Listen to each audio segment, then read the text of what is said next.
Hello hi అండి, welcome to vibes of healthy home. ఇవాల్టి వీడియోలో మనం పచ్చి మామిడికాయలతో ఎంతో టేస్టీగా ఉండే మ్యాంగో క్యాండీస్ని ఉడికించే పని లేకుండా ఈజీ వేలో ఎలా ప్రిపేర్ చేసుకోవాలో చూద్దాం. మామిడికాయలు దొరికినప్పుడే పచ్చి మామిడికాయలతో ఇలా గనక క్యాండీస్ని ప్రిపేర్ చేసి పెట్టుకున్నట్టయితే ఎప్పుడైనా పుల్లగా తీయగా తినడానికి చాలా బాగుంటాయి. పిల్లల నుంచి పెద్దవాళ్ళ వరకు అందరూ ఇష్టపడతారు. ఈ క్యాండీస్ని ప్రిపేర్ చేసుకోవడం కోసం మనం ముందుగా పుల్లగా ఉన్న పచ్చి మామిడికాయలని తీసుకోవాలి. నేను ఇక్కడ 3 మీడియం సైజులో ఉన్న మామిడికాయలను అయితే తీసుకున్నానండి. ఈ మామిడికాయల్ని వాటర్తో శుభ్రంగా క్లీన్ చేసుకున్న తర్వాత మామిడికాయలకి తడి లేకుండా పొడి క్లాత్తో శుభ్రంగా తుడుచుకోవాలి.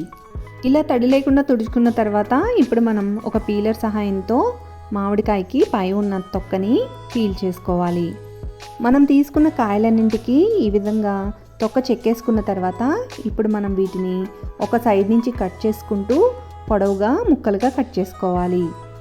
మామిడికాయ ముక్కల్ని కట్ చేసుకునేటప్పుడు బాగా లావుగాను కాకుండా బాగా సన్నగాను కాకుండా వీడియోలో చూపించినట్టుగా ఈ విధంగా మీడియం సైజులో ఉండేలా కట్ చేసుకున్నట్టయితే తీపి అనేది ముక్కలకి బాగా పట్టి చాలా టేస్టీగా ఉంటాయి.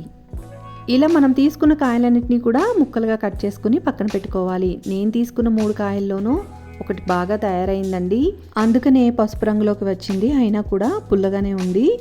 ఇప్పుడు మనం ఈ ముక్కలన్నిటినీ కూడా ఆరబెట్టుకోవాలి. వీటిని ఇప్పుడు ఒక పొడి క్లాత్ మీద వేసి ఎండలో ఆరబెట్టుకున్నట్టయితే ఒక అరగంట పాటు, ఒకవేళ ఫ్యాన్ గాలి కింద అయితే ఒక గంట పాటు వీటిని ఆరనివ్వాలి. ఇలా ముక్కల్ని ఆరబెట్టడం వల్ల ముక్కలకి ఉన్న చెమ్మ అనేది పోతుందండి. ఇలా తడిపోయిన తర్వాత ఇప్పుడు మనం ఈ ముక్కలన్నిటినీ కూడా ఒక పళ్ళెంలోకి తీసుకోవాలి. ఇప్పుడు మనం ఈ మామిడికాయ ముక్కల్లో ఒక 1/2 టీ స్పూన్ ఉప్పు, అలానే 1 కప్పు బాగా సన్నగా తరిగిన బెల్లం తురుము వేసుకుని అన్నీ కూడా బాగా కలిసేలాగా మిక్స్ చేసుకోవాలి. నేను ఇక్కడ బెల్లం తీసుకున్నాను, మీరు కావాలంటే షుగర్ని కూడా యాడ్ చేసుకోవచ్చు. షుగర్ యాడ్ చేసుకునేటట్టయితే పౌడర్గా చేసుకుని షుగర్ పౌడర్ని వేసుకుని కలుపుకోవాలి. అలానే మనం తీసుకున్న బెల్లం ముక్కలుగా లేకుండా చూసుకోవాలి. ముక్కలుగా లేకుండా బాగా సన్నగా తురిమిన బెల్లం అయితే త్వరగా కరిగిపోతుంది. ఇలా అన్నీ కలిసేలాగా బాగా మిక్స్ చేసుకున్న తర్వాత ఇప్పుడు మనం వీటిని తీసుకెళ్ళి ఎండ బాగా తగిలే చోటులో పెట్టి ఎండబెట్టుకున్నట్టయితే బెల్లం పూర్తిగా కరిగి ముక్కలు ఆ పాకాన్ని పీల్చుకుని చక్కగా ఊరుతాయండి. ఎండ బాగా ఎక్కువ ఉన్నట్టయితే 2 నుంచి 3 రోజుల పాటు వీటిని ఎండబెట్టుకుంటే సరిపోతుంది. ఇలా పూర్తిగా డ్రై అయ్యేంత వరకు ముక్కల్ని మనం ఎండబెట్టుకోవాలి. ఎప్పుడైనా కానీ మనం పచ్చిమామిడికాయ ముక్కల్ని తేమ పోయేంత వరకు ఆరనిచ్చి కనుక మనం బెల్లం మిక్స్ చేసుకున్నట్టయితే ఈ విధంగా బాగా డ్రైగా వస్తాయండి. చూసారు కదండి, చేతికి కొంచెం కూడా తడి అనేది తగలకుండా చక్కగా డ్రై అయిపోయాయి.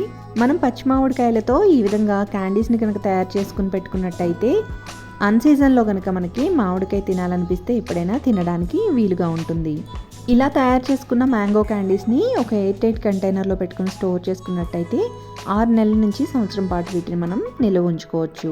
మీరు కూడా ఈ రెసిపీ తప్పకుండా ట్రై చేసి నచ్చినట్లయితే లైక్ చేయండి, మీ ఫ్రెండ్స్ అండ్ రిలేటివ్స్కి షేర్ చేయండి. మరిన్ని రెసిపీస్ కోసం మన ఛానల్ని సబ్స్క్రైబ్ చేసుకోండి.